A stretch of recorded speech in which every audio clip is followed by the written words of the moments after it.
Meilleur message, réconfort pour tout le monde qui a besoin de réconfort.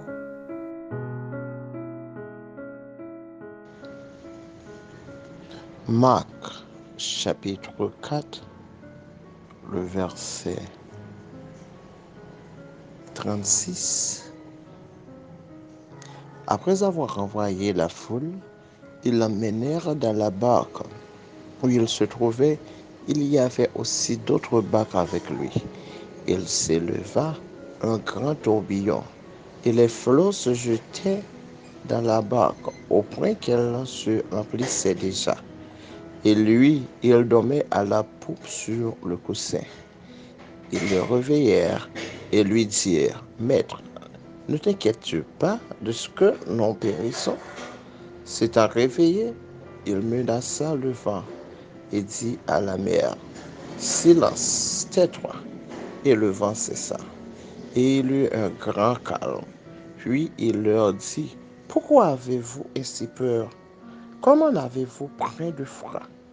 Ils furent saisis d'une grande frayeur, et ils se dirent les uns aux autres, Quel est donc celui-ci à qui obéissent même le vent et la mer? Quel est donc celui-ci à qui obéissent même le vent et la mer? Dieu peut calmer la tempête qui menace votre vie. Dieu peut calmer la tempête qui menace votre vie. Bon Dieu capable de calmer tempête là cap menacer vie là. Dieu Tout-Puissant, nous te remercions pour grâce.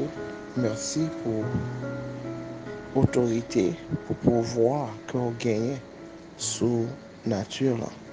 Merci Seigneur de ce que vous contrôle toute bagaille. Et merci de nous cacher en bas zèle du Tout-Puissant. Nous demandons grâce, nous demandons aider Seigneur, mon capteur voix ça, il est capable de soulager, il est capable de jouer une guérison et que tempête qui est dans la vie, il est capable de calmer. Aider nous prions, dans petit Jésus. Amen.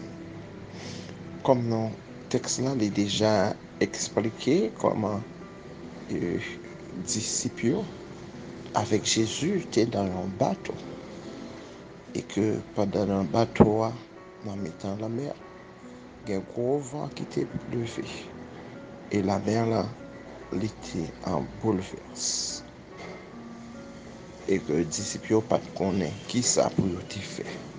Ils ont fait peut-être tout ça, beaucoup de pas mais rien pas de marché.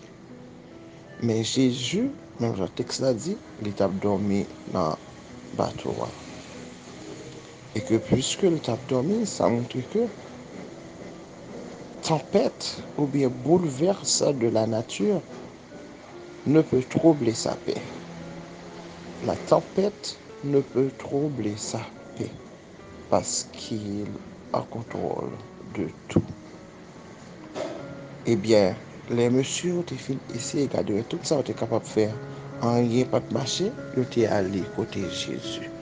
Les ont été allés côté Jésus, eh bien Jésus t'a calmé la mer. Eh bien, matin, je dis, ça capable paraître difficile pour vous-même. Ou bien une tempête, et tempête, yo levé fort, yo troublé la vie, ou pas qu'à dormir, ou get de l'eau nager.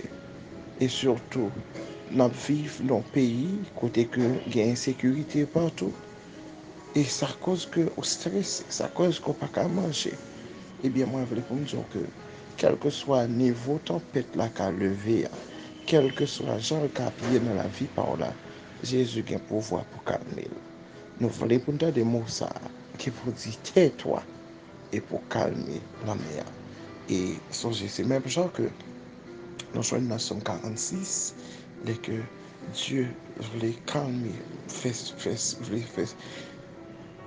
euh, voulait parler et pour le commander nature là, pour le commander tout ennemi contre nous-mêmes, pour dire arrêtez et sachez que je suis Dieu. Il est Dieu, je domine sur les nations. Dieu puisqu'il domine sur toute bagaille, puisqu'il au-dessus de circonstances qui viennent dans la vie par nous, il est capable de calmer tempête qui est dans la vie là. Ça que nous pouvons faire. On doit pour nous faire confiance. Relève dans moment difficile il a mettre la paix, il a changé la situation en joie. Et s'il fait ça, que n'a pral gagné pour nous remercier, bon Dieu, avec action de grâce et de louange. C'est pas pour cette raison que nous jouons dans Philippiens, le fait connaître que ne vous inquiétez de rien, mais en toute chose, fait connaître vos besoins à Dieu par des prières et des supplications avec action de grâce. Que bon Dieu bénisse nous, que bon Dieu passe avec nous, que bon Dieu calme les tempêtes dans la vie.